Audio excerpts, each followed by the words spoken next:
Alright guys, welcome back. Today I got a strategy for y'all. I'm going to be doing a quick video on the Sermish of Machcanisburg. Sermish of Sporting Hill, Sermish of Coup Point. Right now I'm at the Stone Barn Foundation where they found it. Unfortunately, I thought it was like a public, historically safe spot, monument and shit. There's even a flag on the internet talking about Ebler's Farm, which is where we're at right now. This was Ebler's Farm. Let me get that out quick here. Let's see here. This is where the Union ran into the Confederate forces at this stone barn where the foundation is now. You'll see that in a minute here. I want to show you some maps, the book I used to get a lot of this information. This was a very complicated battle, so if you want to learn more about the history, if you're in this area, go to Barnes & Noble's, get the book, and there's even a guy here in Machcanisburg who owns a Civil War shop, and he can hook you up with a book. He wrote about the battle. But it was so complicated that it would be too hard to talk about it and get historically accurate. But I'll just give you a quick rundown on what happened here and how it all got started. Quickly, let me give you the name of the farm. So we are now currently on what was, at the time, Samuel Everly Farm. Again, that's where the Union fan into it. So let me show you the book I use. I'll show you some maps that are in this book, why I think it's so freaking neat, and why I have it here. So I don't know, the lighting's ain't good.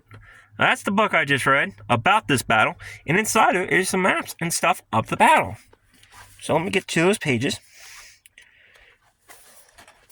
So here is kind of why you can see why it happened here. This is towards Camp Hill. What was back then was called Whitehall, Pennsylvania. Not Camp Hill, they called it Whitehall. So quickly, so if you wonder what that is, that's the Union line. So right there is Sporting Peace Church. We're right about here. That's Sporting Hill. So you can see Mr. Everly right there. Sporting Hill is where supposedly the Union had their guns. So that's one map. So get to the next map here for y'all. This is like the second day of the battle or something like that. Again, I suggest buying this book and reading it. You can see your troops near the Union. Over here is where the Confederates would have been from the battle. But they pushed them back to here because Nellie actually had to retreat for a little bit. But again, this is near Camp Hill. They were actually based there to defend Harrisburg. Because what they were afraid of was going to happen was that the Confederates was going to come try and take Harrisburg. Which actually, generally, you actually ordered, if you can capture Harrisburg, please capture Harrisburg. So I'm going to get out of the truck now and show y'all this and talk about it.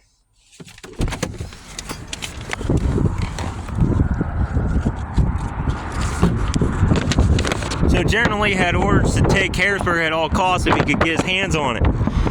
Now this battle happened. Oh, let me get my notes here. June 28th, 1863, this battle happened at this barn. I'm not even sure if I'm not trespassing right now and where I'm parked. Hopefully they don't mind me parking. But this is as close as I can get y'all. Please do not trespass. You will get arrested or shot. Quickly, I'll show you that. So you can see the barn foundation. That's supposed where the Union ran to the Confederate forces. And there's the Ebler's house. That's all private land. So the battle supposedly happened right in this spot, supposedly. Peace Church is that direction. Sporting Hill is just over there, where the Union had their guns. This is all so built up now over the time that nothing remains here. So the Confederates were led by, let's see here, the general in command of the Confederates who took over Machcanisburg. They captured Machcanisburg at this point. Machcanisburg was under Confederate rule back in 1863. They actually captured the town. And Jenkins is the one who captured the town of Machcanisburg and was in charge of these soldiers here. And the leader of the Union who ran into him was Joseph Knipp. He was the Union general. He's the one who retreated from this first skirmish back to Camp Hill. Again, you want to learn a little bit more about this history? Go to the Civil War shop in Machcanisburg. It's in the town. Look it up on Google. The guy wrote the book about it. Does a tour, actually, of the area for the battle. It's like $45 an hour. Give him plenty of weeks' notice because he's very well booked up. But yeah, this battle was just so complicated with so many Union movements and stuff. I couldn't keep it straight for you to be historically accurate. But I'm just giving you a quick laydown. Want to learn more? Go go read the book. Go buy the book from him. He has another book too. So you don't have to go to Barnes & Noble if you don't want to. He wrote a book about the battle too. Personally, I'd say buy local, or hell, even if you buy both, I'm going to do it. I want you to still workshop here and buy both of the books, because you don't ever want to read one source. You always want to try and get your information from two sources. Now for this video, I've only got my source from one source. So hopefully this is a quick laydown of what happened with the battle, and I hope you all liked it. I may be on a couple ghost videos here, we'll see.